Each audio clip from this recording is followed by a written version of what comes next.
Capítulo 20. A luz e o tempo. Ezra observava em silêncio, boquiaberto, enquanto o trabalho de Kazuya e seus conterrâneos ganhava forma diante de seus olhos. Ele já conhecia a especularia, o vidro opaco usado em Roma para barrar o vento. Mas o que via agora era algo bem além de sua experiência. O vitruz, material que antes fora uma curiosidade, agora parecia um presente dos deuses. A estrutura de madeira que antes abrigava as primeiras mudas de plantas, tinha se transformado em algo mais. Uma pequena catedral de silêncio. As paredes de vitruz eram translúcidas, e cada peça, cuidadosamente encaixada, captava a luz do sol com uma precisão quase sobrenatural. Ao invés de bloquear o calor, ela o refletia, devolvendo-o com uma suavidade reconfortante, como se o próprio material tivesse sua própria inteligência, uma sabedoria antiga que ainda não conseguiam compreender por completo. As plantas dentro das estufas cresciam vigorosamente, saudáveis como nunca.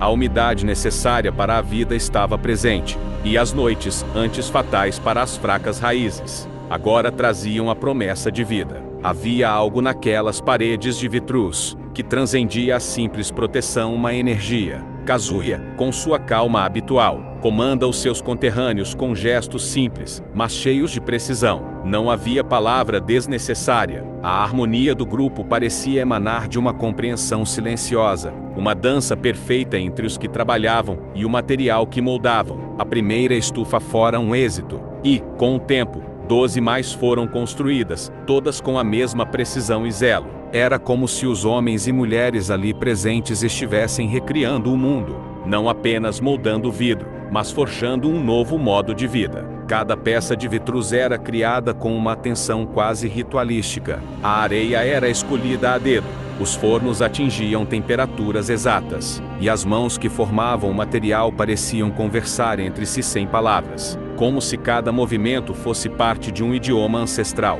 Kazuya, como líder, observava tudo, sempre em silêncio, mas com uma calma que se refletia nos outros. Ezra assistia ao processo com a reverência de quem presencia um milagre. Quando o trabalho nas estufas terminou, os mesmos homens começaram a moldar utensílios domésticos, garrafas, tigelas, lamparinas. E logo, o ferro também tomou forma, mas não de maneira brutal, como a forja de Roma. Não, as lâminas e pontas de lança que surgiam sob suas mãos eram finas e esculpidas, com uma beleza rara, como se cada ferramenta fosse feita não só para ser útil, mas para durar gerações. Os olhos dos homens que trabalhavam com vitruz se acendiam com cada peça concluída. Era a satisfação de saber que estavam criando algo que não só serviria, mas que seria belo, algo que resistiria ao tempo. As aldeias vizinhas começaram a vir, trazendo mel, peixe seco e carne salgada. Eles trocavam o que tinham por garrafas e utensílios de vidro, e a terra prosperava.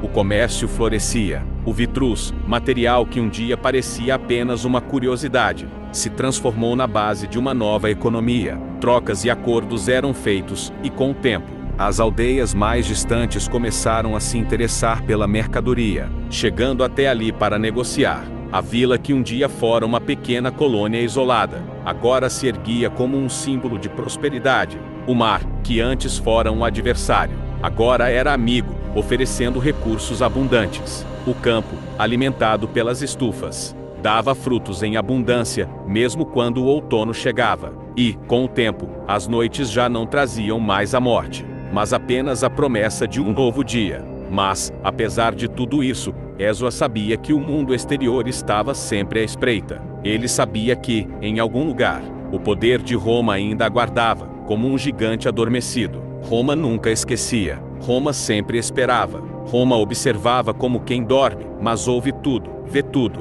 como uma sombra distante, mas imponente. E, numa manhã qualquer, em que o vento mudou de direção sem aviso, algo quebrou dentro do peito de Ezra. O som foi quase imperceptível, mas ele o ouviu, um estalo no coração, como se o tempo tivesse se revirado. Ele levantou os olhos para o horizonte, como se escutasse um nome perdido, algo distante, mas ainda presente, algo que o chamava, e, ao olhar para o céu cinzento, sabia que o tempo da espera estava se esgotando. O momento que ele temia chegaria, e nada poderia detê-lo. O futuro, com todas as suas incertezas, estava à porta. Se ainda está aí, é porque gostou dessa história. Siga-me, ative a notificação, curta, compartilhe e até o próximo capítulo. Obrigado.